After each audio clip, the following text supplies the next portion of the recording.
Assalamualaikum warahmatullahi wabarakatuh. Nama Zulfi Ayuni, NPM 210100086. Di sini saya akan menjelaskan tentang mata kuliah Ulumul Quran yang berjudul Ilmu Qiraat Al-Quran. A. Pengertian Qiraat Al-Quran. Qiraat secara etimologi, qiraat merupakan kata jadian atau masdar dari kata kerja qira'ah, yaitu membaca. Sedangkan secara terminologi, ada beberapa definisi yang dikemukakan oleh para ulama, antara lain yaitu yang pertama, Ibnu Al-Jazari, yaitu qiraat adalah ilmu yang menyangkut cara-cara mengucapkan kata-kata Al-Quran dan perbedaan-perbedaannya dengan cara menisbahkan kepada penukilnya. Yang kedua, Al-Jarkasi, yaitu qiraat adalah perbedaan cara-cara melafalkan Al-Quran, baik dengan huruf-hurufnya ataupun cara pengucapan huruf-huruf tersebut, seperti takhfif, yaitu meringankan, taskil, memberatkan, atau yang lainnya. Yang ketiga, Al-Sabuni, yaitu qiraat adalah suatu mazhab cara melafalkan Al-Quran yang dianut oleh seorang imam berdasarkan sanad-sanad yang bersambungan kepada Rasulullah SAW. Macam-macam qiraat. Yang pertama, dari segi kuantitas. Yang A, qiraat sabah, yaitu qiraat 7. Qiraat yang disandarkan kepada imam qiraat yang 7 mereka adalah Abdul Al-Qasir Al-Dari, Nafi bin Abdurrahman bin Abi Naim, Abdullah Al-Yasibi, Abu Ammar, Ya'qub, Hamzah, dan Hashim. Yang B, qiraat asyarah, yaitu qiraat 10. Qiraat 7 ditambah 3 ahli qiraat, yaitu Zaid bin Al-Qaqah, Al-Maksumi, Al-Madani, Ya'qub bin Ishaq, dan Khalaf bin Hisham. Yang C, qiraat ar-rabah asyarah, yaitu qiraat 14, yaitu qiraat 10 ditambah 4 qiraat, yaitu Hasan Basri, Muhammad bin Abdurrahman, Yahya bin Al-Mubarak, dan Abu Al-Fajri, Muhammad bin Ahmad Asy-Syabusi. Yang kedua, dari segi kualitas.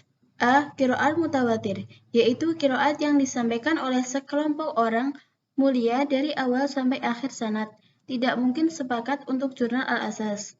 Yang B.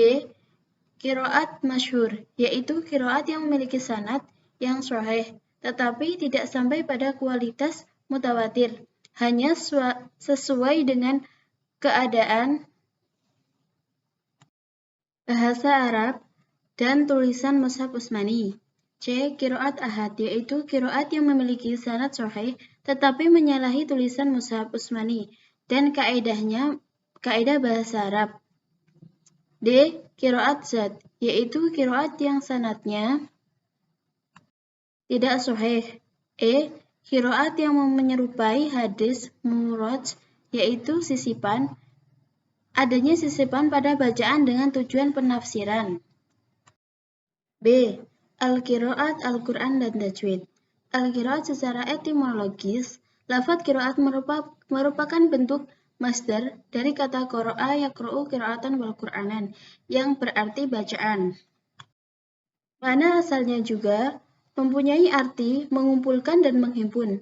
Arti menghimpun yaitu huruf-huruf dan kata-kata satu dengan yang lain dalam susunan ucapan yang tersusun rapi. Al-Quran secara bahasa diambil dari kata aqra yaqra'u qira'atan wal Qur'anan, yang berarti sesuatu yang dibaca. Arti ini mempunyai makna anjuran kepada umat Islam untuk membaca Al-Quran. Al-Quran juga bentuk masdar dari aqra yang berarti menghimpun dan mengumpulkan. Tajwid secara harfiah bermakna melakukan sesuatu dengan elok dan indah atau bagus dan membaguskan. Tajwid berasal dari kata jawada atau bahasa Arab. Dalam ilmu qiraat, tajwid berarti mengeluarkan huruf dari tempatnya dengan memberikan sifat-sifat yang dimilikinya. C. Sejarah pertumbuhan dan perkembangan qiraat. Ilmu qiraat mula wujud bermula dari turunnya Al-Quran, tetapi bacaan Al-Quran belum diamalkan karena umat Arab ketika itu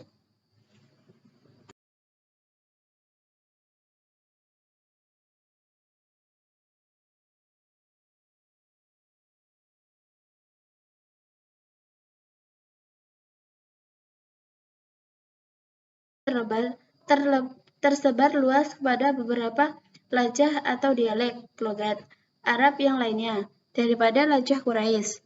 D. Aspek perbedaan qiraat dan faedahnya. Yang pertama, perbedaan harokat dan syal tanpa adanya perbedaan makna ataupun bentuk tulisan. Contohnya pada Quran surat Al-Baqarah ayat 282. Bismillahirrahmanirrahim. وأشهدوا إذا تبايعتم ولا يضار كاذب ولا شهيد. Kata wala yudor dibaca fathah roknya, dapat pula dibaca dhammah roknya. Hal ini tanpa merubah makna maupun tulisan. Yang kedua, perbedaan harokat dan syal yang berimplikasi terhadap perbedaan makna, namun tulisannya tetap. Contohnya pada Quran surat Al-Baqarah ayat 37. Bismillahirrahmanirrahim. Fatalaqa Adamu min Rabbi kalimatin fatabarih. Innahu wat-tawwabur rahim. Yang ketiga, perbedaan huruf yang berimplikasi terhadap perbedaan makna dan bentuk tulisannya. Contohnya pada Quran surat Al-Baqarah ayat 259. Bismillahirrahmanirrahim. Wanzur ilal khitami kaifa nunsisuha. Kata nunsisuha dengan huruf zal yang berarti kami atau Allah menyusunnya kembali tulang belulang itu. Kemudian dapat juga dibaca dengan huruf ra yang berarti kami menghidupkannya kembali. Yang keempat, perbedaan huruf dan berbeda tulisan namun maknanya tetap. Contohnya terdapat pada Quran surat Al-Qari'ah ayat 5. Bismillahirrahmanirrahim. Wa taqulul jibalu kal'ihnil manfus. Yang kelima, perbedaan huruf dan berbeda tulisan serta berimplikasi terhadap perbedaan makna. Contohnya Quran surat Al-Waqiah ayat 29. Bismillahirrahmanirrahim. Wadolakhin mamdud. Kata wadolakhin dengan huruf H yang berarti pohon pisang bisa dibaca dengan huruf Ain yang berarti pemandangan. Yang keenam, perbedaan dalam hal al-taqdim yaitu mendahulukan dan al-takhir yaitu mengakhirkan kalimat tertentu dalam susunan ayat. Contohnya dalam Quran surat At-Taubah ayat 111.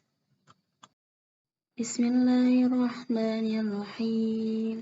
Yuqatiluna fi sabilillahi wa yaqtulun.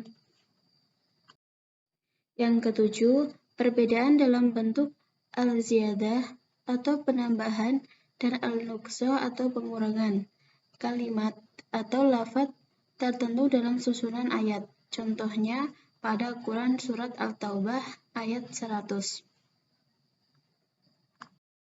Bismillahirrahmanirrahim.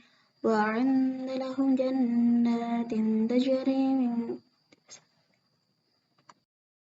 Bismillahirrahmanirrahim.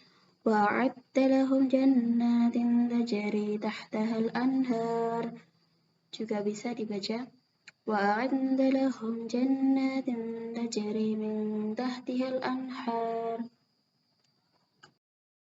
Faedahnya, keanekaragam qiraat, terutama yang sahih, Imam Al-Suyuti menjelaskan yang dikutip oleh Manna Khalil Al-Khitan dalam bukunya Mahabis Ulum Al-Quran sebagai berikut. Yang A, menunjukkan betapa terjaga dan terpeliharanya kitab Al-Quran dari perubahan dan penyimpangan, padahal kitab ini mempunyai sekian banyak segi bacaan yang berbeda-beda. Yang B, meringankan umat Islam untuk membaca Al-Quran. Yang C, bukti kemukjizatan Al-Quran dari segi kepadatan makna atau ijaznya, karena suatu qiraat menunjukkan satu hukum syara. Sekian materi yang saya sampaikan, sedikit semoga banyak manfaatnya. Saya akhiri, wassalamualaikum warahmatullahi wabarakatuh.